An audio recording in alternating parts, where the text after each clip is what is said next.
ACC అగ్రనేతలు Rahul Gandhi చేపట్టిన bus యాత్రలో భాగంగా భూపాలపల్లిలో జరిగిన బైక్ ర్యాలీలో కాంగ్రెస్ నాయకురాలు మాజీ మంత్రి కొండా సురేఖ రోడ్డు ప్రమాదానికి గురయ్యారు. ర్యాలీలో నడుపుతున్న స్కూటీపై నుంచి అదుపు తప్పి కింద పడిపోయారామె. కుడికన్నుపై భాగం, చేతికి, కాలుకు స్వల్ప గాయాలు కావడంతో చికిత్స నిమిత్తం ఆసుపత్రికి తరలించారు. వాసవి ఆసుపత్రిలో చికిత్స పొందుతున్న కొండా సురేఖతో మా ఉమ్మడి వరంగల్ జిల్లా ప్రతినిధి పొన్నగంటి స్వామి ఫేస్ టు ఫేస్.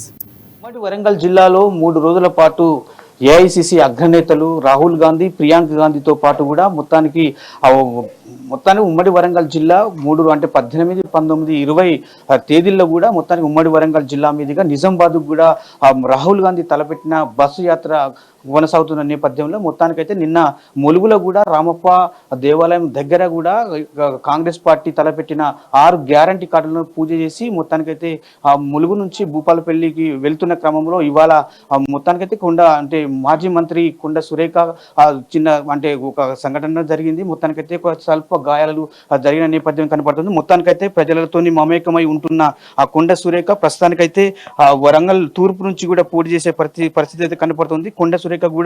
కొండ దంపతులు కూడా మొత్తానికైతే యాక్టివ్గా కాంగ్రెస్ పార్టీ తలపెట్టిన ప్రతి యాక్టివ్ కార్యక్రమంలో యాక్టివ్గా పాల్గొంటున్న మాజీ మంత్రి కొండ సురేఖ కూడా ఇవాళ చిన్న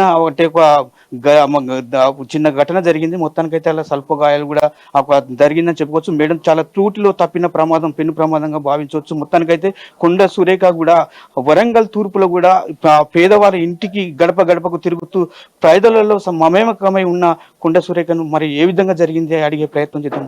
మేడం చెప్పండి, మీకు ఘటన ఏ విధంగా జరిగింది? ఈరోజు రాహుల్ గాంధీ గారు భూపాలపల్లిలో నిరుద్యోగ వాళ్ళతోటి ర్యాలీ తీయడము జరిగింది. నేను మార్నింగ్ అక్కడికి వెళ్ళాను, గెస్ట్ హౌస్లోనే ఉన్నాను. ఆయన దిగినాక ఆయన క్యాన్వాయ్ స్టార్ట్ అయింది. పిల్లలందరూ కూడా వాళ్ళ వాళ్ళ వెహికల్స్ తీసుకొని వెళ్తుంటే నాకు కూడా వాళ్ళతో పాటు పార్టిసిపేట్ చేయాలని అనిపించింది. ఎందుకంటే నాకు వెహికల్ డ్రైవింగ్ వచ్చు. కైనటిక్ అక్కడ ఒక అబ్బాయిది ఉంటే, బాబు నాకు ఇస్తామంటే, లేదు మేడం తోలండి అని అబ్బాయి వెనకాల కూర్చున్నాడు. చాలాసేపు మంచిగానే తోలినాము. క్యాన్వాయ్ అసలు ఫుల్ క్యాన్వాయ్ ఉన్నప్పుడు కూడా మంచిగానే తోలినాము. రాహుల్ గాంధీ కార్ దగ్గరికి కూడా వెళ్ళాము. రాహుల్ గాంధీ గారు కూడా చూశారు. తర్వాత ఇంకా కొంచెం సైడ్ అయిపోయినాక ఆ క్యాన్వాయ్ వెళ్ళిపోయింది. ఇంకా మెల్లగానే తోలుతున్నాం. దాదాపు ఒక 1 కిలోమీటర్ ఉన్నది అనగా అదేంటిది ఊరు, ఏదేదో ఊరు ఉంటుంది కదా, కాటారమా. అక్కడైతే పోతుంటే కూడా చాలా మంది పిల్లలు వచ్చి ముందు నుంచి నడుపుకుంటూ వీడియోలు, సెల్ఫీలు తీసుకుంటున్నారు. నేను వాళ్ళతో ఉన్నప్పుడు కూడా వాళ్ళకి ఉత్సాహం చేయకుండా అంటా కూడా వాళ్ళ నినాదాలు తీస్తూ ఉంటే నాకు కూడా హ్యాపీగా అనిపించింది. అయ్యో పిల్లలకి ఎంకరేజ్మెంట్ ఇస్తున్నా అని చెప్పి. నిరుద్యోగులకు కాంగ్రెస్ ప్రభుత్వం వస్తే మంచి జరుగుతుంది అని ఒక భరోసా కల్పించడం జరుగుతుందని అనుకుంటా. ఇక వాళ్ళు వెళ్ళిపోయినాక కొంచెం రోడ్ ఖాళీగానే ఉంది.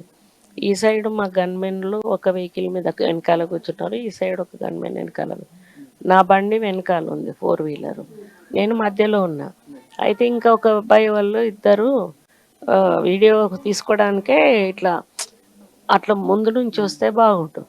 వాళ్ళు ఏం చేశారంటే నా వెహికల్కును మా గన్మెన్ వెహికల్ మధ్య నుంచి వచ్చి నా ముందట కట్ చేశారన్నట్టు. ఒకటేసారి కొంచెం దూరం నుంచి కట్ చేసినా అయిపో. ఇట్లా దగ్గర నుంచి కట్ చేస్తుంటే నాకు ఆ బ్రేక్ వేసే లోపలనే నా టైరు ఆ వెనుక టైర్కి తగిలింది. అంతవరకే నాకు గుర్తుంది. ఇంకా నేను పడిపోయాను. నన్ను అన్కాన్షియస్లో ఉండే మా గన్మెన్ డ్రైవర్ వాళ్ళు తీసుకొచ్చి వెహికల్లో కూర్చోబెట్టాక ఏసీలో ఒక 5 నిమిషాలు కూర్చున్నాక అప్పుడు కొంచెం కాన్షియస్కి వచ్చాను. చూసుకుంటే ఇక్కడ తగిలింది, ఇక్కడ ఇది కొంచెం ఎక్కువ తగిలింది అన్నట్టు. ప్లస్ ఇక్కడ కాలు కాడ కూడా ఇక్కడ ఉంది, అక్కడ బాగా గీసుకుపోయింది. ఫ్రాక్చర్స్ ఏం అవ్వలేదు లక్కీలీ. కుట్లు కూడా పడేంత పెద్ద ఇంజురీస్ కూడా కాలేదు లక్కీలీ.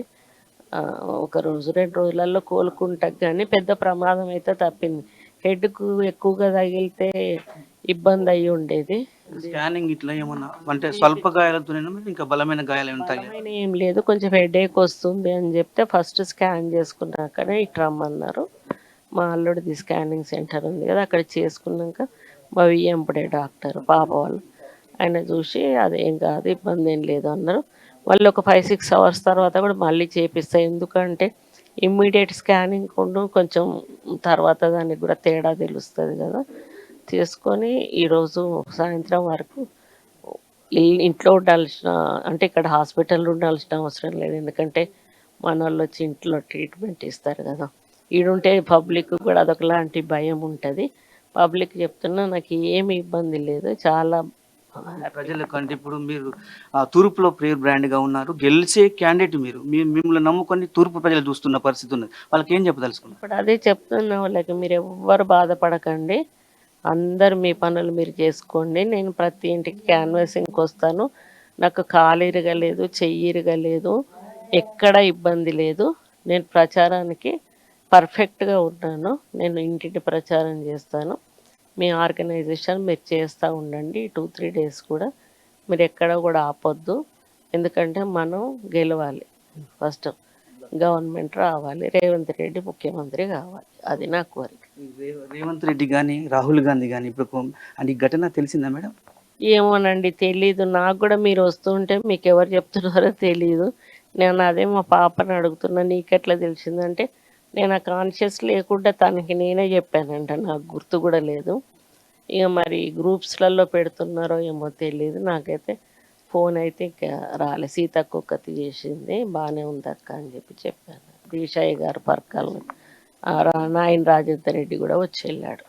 మొత్తాన్ని చూసుకుంటే కొండ దంపతులకు, కొండ మురళికి ఒక రైట్ హ్యాండ్గా, ఒక వెపన్గా ఉండే కొండ సురేఖకు ఇలా ఆ గాయాల, స్వల్ప గాయాలతో ఉన్న పరిస్థితి కనపడుతుంది. ఏం లేదు, మొత్తానికైతే తూర్పు ప్రజలకు మాత్రం 3 రోజుల పాటు కూడా నేను ఫీల్డ్ మీదకి వస్తాను, క్యాన్వాసింగ్ ఆపకుండా తూర్పు ప్రజలకు చేదోడు వాదలుగా ఉండాలని కోరుతున్న పరిస్థితి అయితే కొండ సురేఖ చెప్తున్న పరిస్థితి కనబడుతుంది. ఇప్పటికైతే ఆమె సురక్షితంగానే ఉందని చెప్తున్నారు. స్వల్ప గాయాలు తగిలినాయి.